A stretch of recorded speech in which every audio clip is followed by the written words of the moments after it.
Hello, welcome to my channel. This is Arnold. So today we're going to look at digital land. So just a little bit background information. Digital land is real estate that is being made possible due to the onset of cryptocurrencies. And unlike any other land the physical land, digital land is, of course, accessible digitally. You need the web, the internet for that. So with the emergence of virtual assets, virtual land is a development that, though still does not make sense to many people, it is an asset class that its time has come.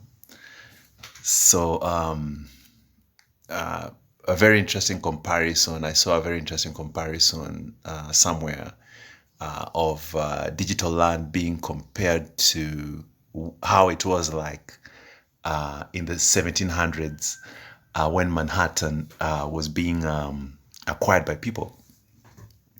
So just like what you can do with physical land, you can do the same with virtual land. So let's look at some of the developments that are coming up in some of the virtual or digital lands that have already been acquired. So there are plans for virtual hotels. So not according to fungible-tokens.com, not much developments has been made in the hotel sector. So there's an opportunity there. You can develop your own hotel, a virtual hotel. The other thing is virtual stores. So there's not much going on yet with virtual stores. So you have the opportunity of owning a store location. You can rent it out. You can either hold it and sell it when you have some equity on your virtual asset, or you can decide to start your own store brand. The other third one is virtual houses. So there are already people moving into the virtual houses. So prices of virtual houses has started going up. There's a lot of acquisitions going on for virtual houses. For the other one is virtual offices. So there's not much offices, much virtual offices being acquired yet. So there's little activity going on in that area. And the list goes on and on. We'll soon have virtual hospitals, you name it, virtual market centers, virtual, you name it. So according to an article on nonfungible.com, value of assets are multiplying. So the average price paid per parcel in Decentraland. So Decentraland is an exchange where you can acquire virtual land. So the average price paid per parcel in Decentraland was $2,703, which is more than triple what it was in 2020. So according to the nonfungible.com, which tracks the sales, land prices quadrupled in the metaverse called CryptoVoxels. So that is CryptoVoxels. So it quadrupled from $821 US dollars a parcel last year to $3,895 in the first two half months of 2020. So in short, prices of virtual assets moved from 821 US dollars to 3,895 US dollars in the first half of 2021. So you can do the math to see how much those assets appreciated. So the price of property in the virtual world is booming. There's a land rush. The most expensive deal ever recorded came in February when 8 lots sold for a combined value of 1.5 million US dollars on the gaming platform Axie Infinity.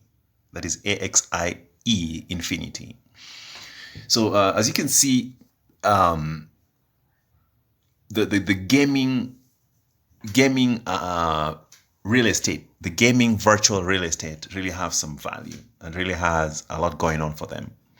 So Gauthier Zuppinger, Chief Operating Officer at Non-Fungible, said in an email, the best, rarest places are almost all purchased.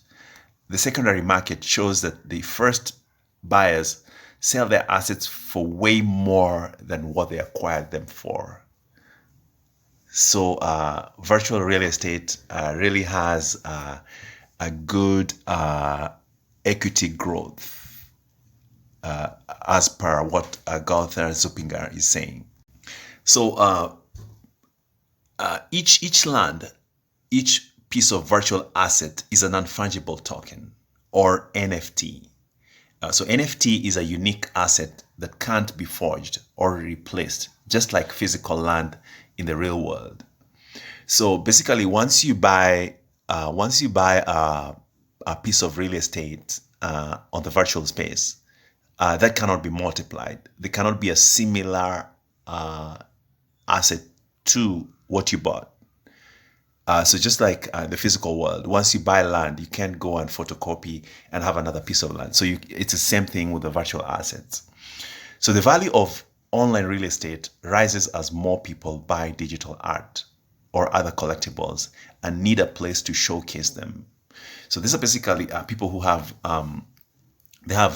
virtual assets. They have virtual commodities that they're selling. They need a place to sell them. Where do they go? They acquire commercial lots, or they rent commercial lots on the virtual space to showcase their assets or what they're selling. So many artists and designers are also turning to the virtual world to host what they create, as consumers spend more time there. A real-life hospitality brand is planning to develop a hotel and a bar on one of the sites. So soon you'll be able to have a virtual bar on a virtual land. So like swanky hotels in physical cities, the site would ideally become a well-regarded gathering place, which then draws other retailers and developers to pay for passes nearby. So as developments come on the already acquired pieces of virtual estates, if your virtual property is next to a property that is attracting more attention, then just like in the actual world, your virtual asset will go up in value. So that is one way that virtual assets are gaining value or are gaining equity. Buying land today in virtual worlds may end up feeling a lot like buying land in Manhattan in the 1750s. So one thing that you note from what we talked about today is there's not much difference between virtual land or virtual real estate and actual physical real estate. We see that the forces that are in play in actual real estate or physical real estate are the same forces that are in play in the virtual space, in virtual real estate. So with that, we come to the end of this video. Thank you for your time. See you in the next video.